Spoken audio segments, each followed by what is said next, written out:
Morning student. आज हम सब पढ़ेंगे पाठ गलता लोहा। जैसे नाम से स्पष्ट हो रहा है कि लोहा कैसे, गर्म लोहा कैसे पिघलता है, गलता लोहा।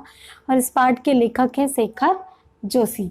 तो चलिए पाठ को पढ़ने से पहले हम लेखक के बारे में कुछ बातें जानते हैं। शेखर जोशी का जन्म सन 1932 अल्मोड़ा उत्तरांचल में हुआ। इनकी रचनाएं हैं कोसी का घटवार, साथ के लोग, दाज्यू, हलवाहा, नौरंगी, बीमार हैं, एक पेड़ की याद, और इनका सम्मान है पहल सम्मान। इनकी भाषा शैली में अंग्रेजी, पोलिश और रूसी से आदि रचनाएं होती हैं। इनकी प्रसिद्ध कहानी दाज्यू पर चिल्ड्रंस फिल्म सोसाइटी द्वारा फिल्म का निर्माण भी हुआ है। और विचारधारा में आते हैं तो इस पाठ के माध्यम से लेखक ने यह बताने का प्रयत्न किया है कि किस प्रकार जातिगत भेदभाव किया जाता है। ठीक है, कैसे एक ब्राह्मण गरीब में एक ब्राह्मण कुल का बच्चा जो गरीब रहता है वो कैसे एक शिल्प कला से कैसे जुड़ता है, कैसे वह अनेक परिस्थितियों के विपरीत भी अपने कार्य को पूर्ण करता है। तो इस पाठ के माध्यम से बताया गया। तो चलिए हम पाठ को पढ़ते हैं। गलता लोहा। मोहन के पैर अनायास ही शिल्पकार टोले की ओर मुड़ गए। उसके मन के किसी कोने में शायद धनराम लोहार के ऑफर की वह अनुकूच शेष थी, जिससे वह पिछले 3-4 दिनों से दुकान की ओर जाते हुए दूर से सुनता रहा था। निहाई पर रखे लाल गर्म लोहे पर पड़ती हथौड़ी की धप धप आवाज़, ठंडे लोहे पर लगती चोट सी उठता ठनकता स्वर और निशाना साधने से पहले खाली निहाई पर पड़ती हथौड़ी की खनक, जिन्हें वह दूर से ही पहचान सकता था। तो मोहन नाम का एक लड़का रहता है, ठीक है, और वह क्या है, ब्राह्मण परिवार का रहता है। तो ब्राह्मण परिवार का होने के कारण वह क्या है, वह पुजारी पुरोहित वाले काम करने चाहिए थे, परंतु वह हमेशा शिल्पकार टोले की ओर देखता था। ठीक है, और जब धनराम लोहार वहाँ पे अपना लोहा पीटता था तो उसकी आवाज़ उसके कानों में गूंजती रहती थी। ऐसा लगता था उसे कि वह उस काम के प्रति उसे बुला रही है। लंबे बेंट वाले हंसुए को लेकर वह घर से इस उद्देश्य से निकला था कि अपने खेतों के किनारे उगाई कांटेदार झाड़ियों को काट काट कर साफ कर पाएगा। बूढ़े बंशीधर जी के बूते का अब यह सब काम नहीं रहा। यही क्या, जन्म भर जिस पुरोहिताई के बूते पर उन्होंने घर संसार चलाया था वह भी अब वैसे कहाँ कर पाते हैं।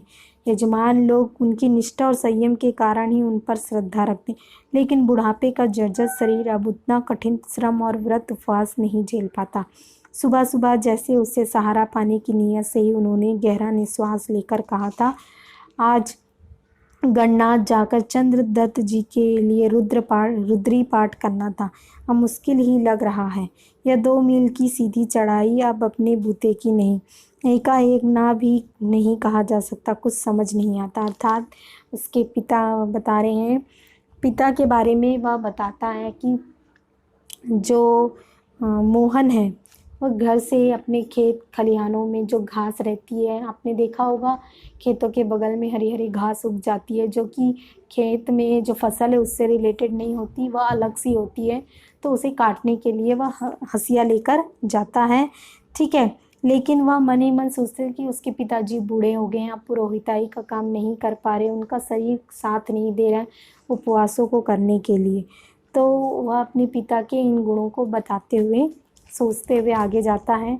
मोहन उनका आशय ना समझता हो ऐसी बात नहीं, लेकिन पिता की तरह ऐसे अनुष्ठान कर पाने का ना उसे अभ्यास है और ना ही वैसी गति। पिता की बातें सुनकर भी उसने उनका भार हल्का करने का कोई सुझाव नहीं दिया। जैसे हवा में बात कह दी गई थी वैसे अनुत्तरती रह गई। अर्थात मोहन के पिता मोहन को बार बार यह समझाने का प्रयत्न कर रहे थे कि वह पिता के समान ही उस कार्य को करे, लेकिन मोहन के मन में कहीं ना कहीं यह बात थी कि उसे ना तो इस पुरोहिताई का अभ्यास है, ना ही वह इस कार्य को कर पाएगा। ठीक है, तो उसके पिता के इस सुझाव को वह सोचता है लेकिन कोई उत्तर नहीं दे पाता। पिता का भार हल्का करने के लिए वह खेतों की ओर चला था, लेकिन हंसुए की धार पर हाथ फेरते हुए उसे लगा कि वह पूरी तरह कुंद हो चुकी है, अर्थात उसकी धार खत्म हो चुकी है।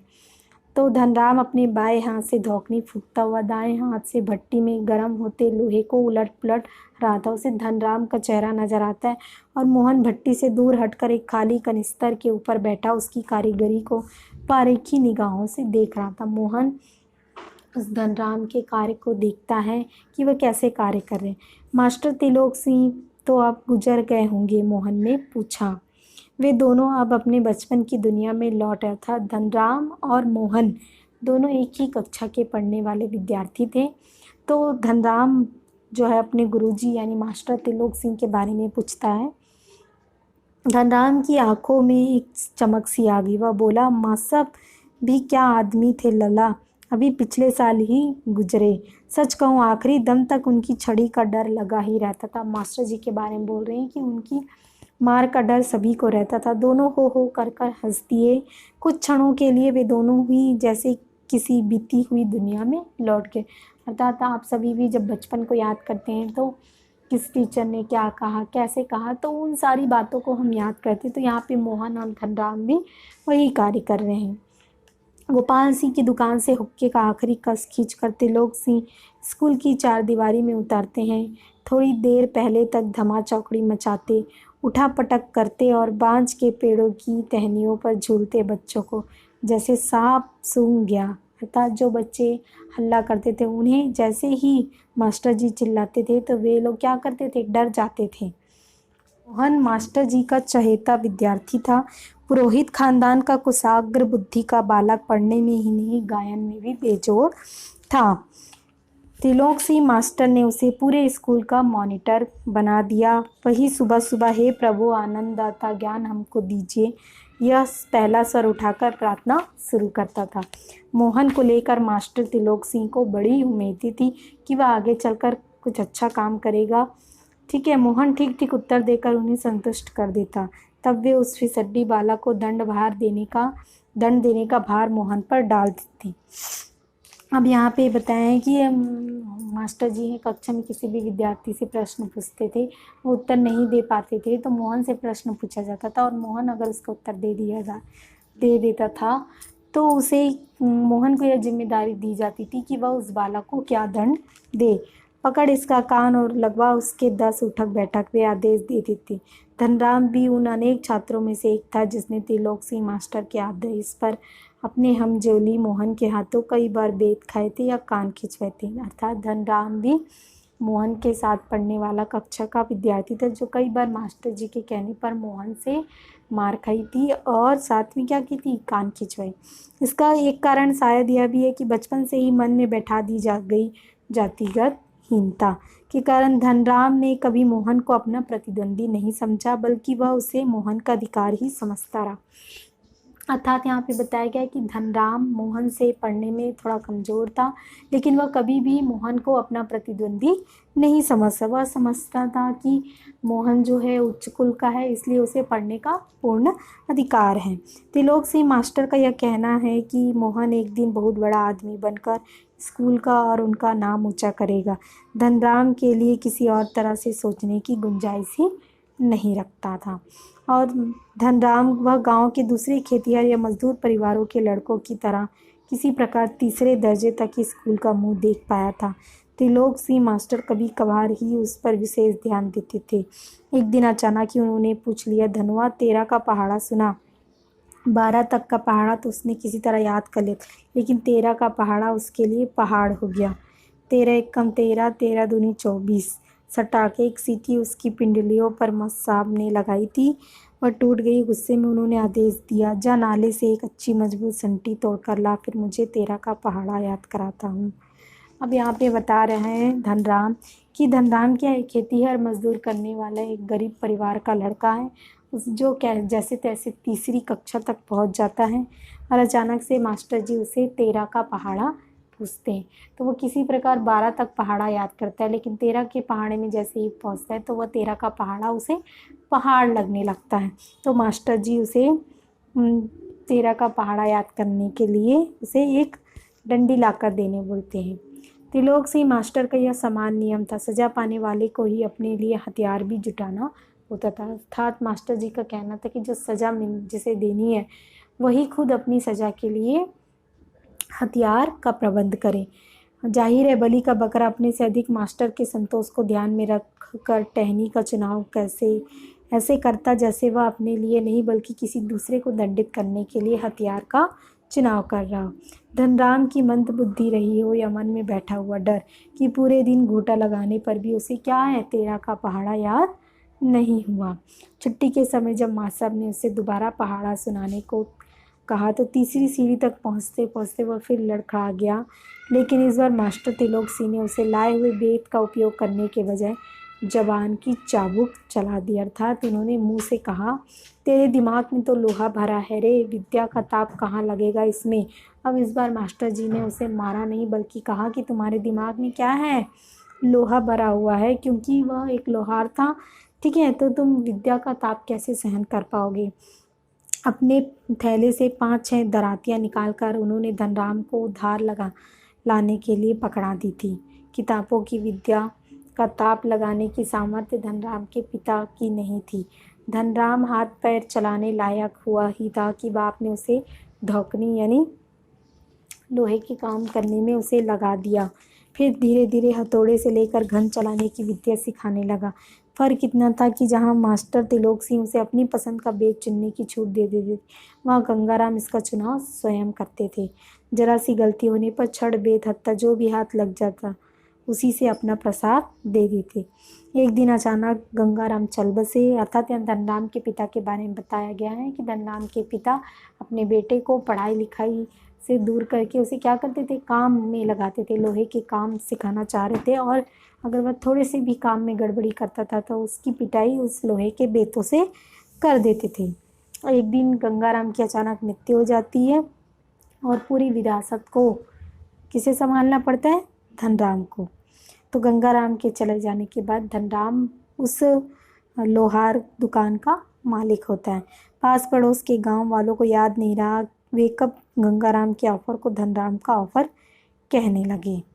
प्राइमरी स्कूल की सीमा लांघते ही मोहन ने छात्रवृत्ति प्राप्त कर त्रिलोक सिंह मास्टर की भविष्यवाणी को किसी तरह हद तक सिद्ध कर दिया तो साधारण हैसियत वाले यजमानों की पुरोहिताई करने वाले वंशीधर तिवारी का हौसला बढ़ गया था। तो उनके पिता बहुत खुश हो गए। वे भी अपने पुत्र को पढ़ा लिखा कर बड़ा आदमी बनाना चाहते थे। पीढ़ियों से चले आते पैतृक धंधे ने उन्हें निराश कर दिया था। दान दक्षिणा के बूते पर वे किसी तरह परिवार का आधा पेट भरते थे।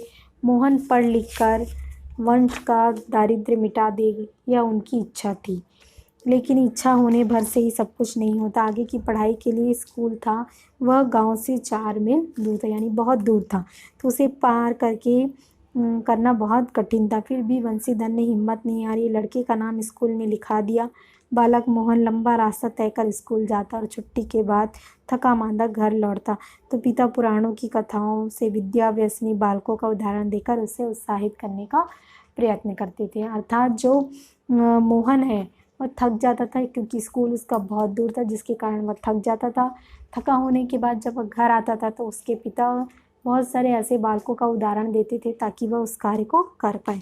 वर्षा के दिनों में नदी पार करने की कठिनाई को देखते हुए वंशीधर ने नदी पार के गांव में एक यजमान के घर पर मोहन का डेरा तय कर दिया। घर के अन्य बच्चों की तरह मोहन खा पी कर स्कूल जाता और छुट्टियों में नदी उतार पर होने पर गांव लौट आता था। संयोग की बात एक बार छुट्टी के पहले दिन जब नदी का पानी उतार पर ही था, मोहन कुछ घसियारों के साथ नदी पार कर घर आ रहा था तो पहाड़ी की दूसरी ओर वर्षा होने के कारण अचानक नदी का बाढ़ बढ़ गया। पहले नदी की धारा में झाड़ झंकार और पात पतेल आने शुरू हुए तो अनुभवी घसियारों ने तेजी से पानी को काटकर आगे बढ़ने की कोशिश की, लेकिन किनारे पहुंचते न पहुंचते मटमैले पानी का रेला उन तक आ ही पहुंचा। वे लोग किसी प्रकार सकुशल इस पार पहुंचने में सफल हो सके। इस घटना के बाद वंशीधर यानी कि मोहन के पिता बहुत घबरा गए और बच्चे के भविष्य को लेकर वे चिंता करने लगे, क्योंकि मोहन जो था वह डूबते डूबते बचा था। बिरादरी के एक संपन्न परिवार का युवक रमेश उन दिनों लखनऊ से छुट्टियां मनाने गांव आया था। बातों बातों में वंशीधर ने मोहन की पढ़ाई के संबंध में उससे अपनी चिंता प्रकट की। उसे न केवल अपनी सहानुभूति जतलाई बल्कि उन्हें सुझाव दिया कि वे मोहन को अपने साथ लखनऊ भेज दे। अर्थात जो उनका रमेश जो लड़का था वह मोहन को अपने साथ ले जाने के लिए तैयार हो जाता है।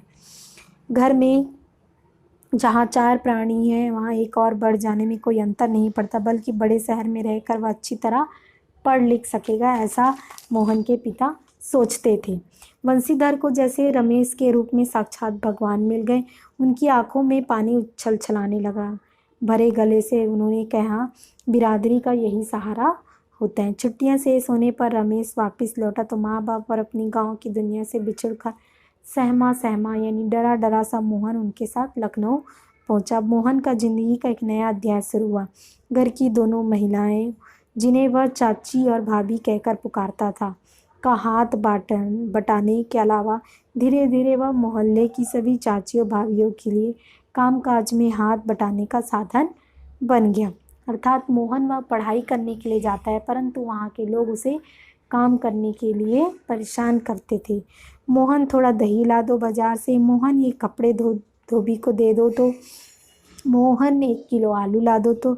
औसत दफ्तरी बड़े बाबू की हैसियत वाले रमेश के लिए मोहन को अपना भाई बिरादर बतलाना अपने सम्मान के विरुद्ध जान पड़ता था और उसे घरेलू नौकर से अधिक हैसियत वह नहीं देता था। अर्थात जो रमेश जो मोहन को पढ़ाई के नाम पर गांव से लेकर आता है, वह उसे एक मामूली नौकर समझने लगता है। इस बात को मोहन भी समझने अर्थात मोहन को भी यह बात समझ आ गई थी कि वह उसे क्या करने लगा है, नौकर समझने लगा। थोड़ी बहुत हीला हवाली करने के बाद रमेश ने टिकट के ही एक साधारण से स्कूल में उसका नाम लिखवा दिया। निकट में मतलब पास में जो साधारण सा स्कूल था वहाँ नाम लिखवा दिया। लेकिन एकदम नए वातावरण और रात दिन के काम के बोझ के कारण गांव का वह मेधावी छात्र इस शहर आने के बाद गुमनाम हो गया।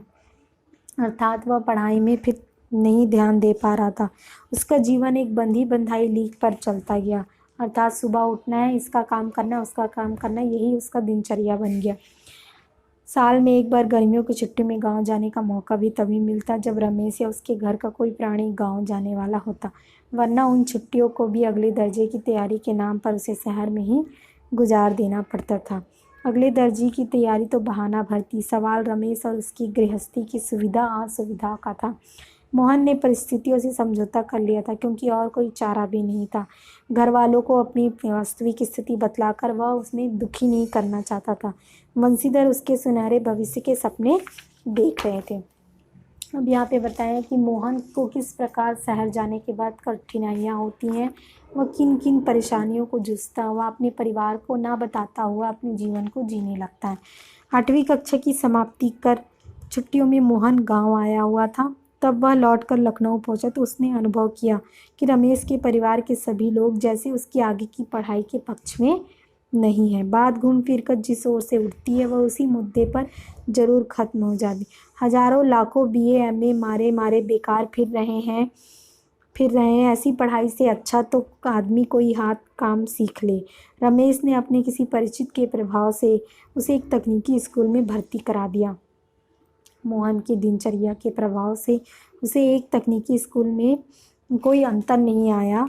वह पहले की तरह स्कूल और घरेलू कामकाज में व्यस्त रहा। धीरे धीरे 1.5-2 वर्ष बीत गए। मोहन अपने पैरों पर खड़ा होने के लिए कारखानों और फैक्ट्रियों के चक्कर लगाने लगा। अर्थात मोहन जो है 8वीं कक्षा पास होने के बाद वह आगे की कक्षाएं पढ़ना चाहता था, लेकिन जो रमेश के परिवार के लोग उसकी पढ़ाई के खिलाफ थे, तो वे लोगों का कहना था कि कोई काम धंधा सीख ले। तो रमेश जो है उसे किसी काम में लगाता है और कुछ दिनों बाद 2 साल बाद 1.5-2 साल बाद मोहन अपने पैरों पर खड़े होने के लिए फैक्ट्रियों के चक्कर कारखानों के चक्कर लगाने लगता है। बंसीधर से जब भी कोई मोहन के विषय में पूछता तो वे उत्साह के साथ उसकी पढ़ाई की बातें करने लगते और कहते कि उनका बेटा अफसर बनकर लौटेगा।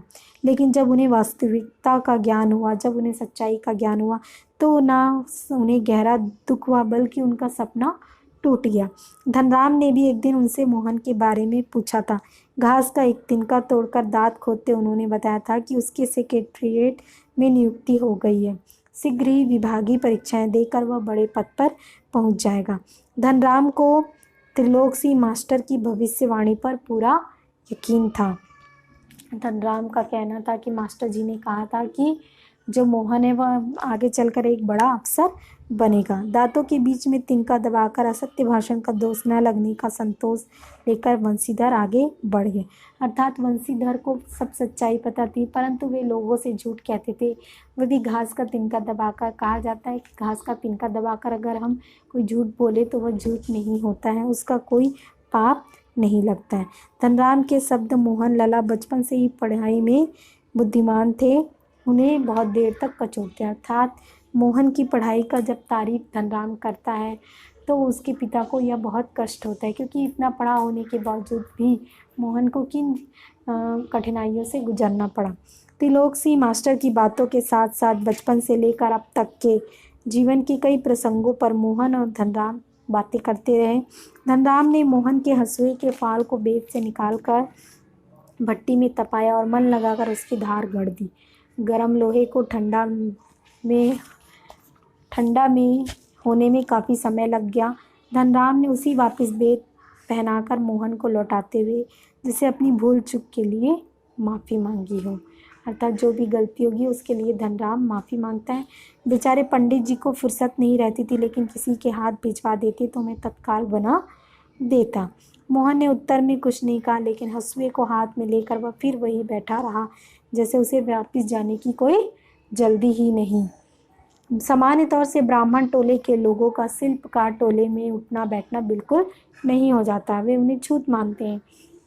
किसी कामकाज के सिलसिले में यदि शिल्पकार टोले में आना ही पड़ा तो खड़े खड़े बातचीत निपटा ली जाती थी। ब्राह्मण टोले के लोगों को बैठने के लिए कहना भी उनकी मर्यादा के विरुद्ध समझा जाता था। पिछले कुछ वर्षों से शहर में जा रहने के बावजूद मोहन गांव की इन मान्यताओं से अपरिचित हो गया था।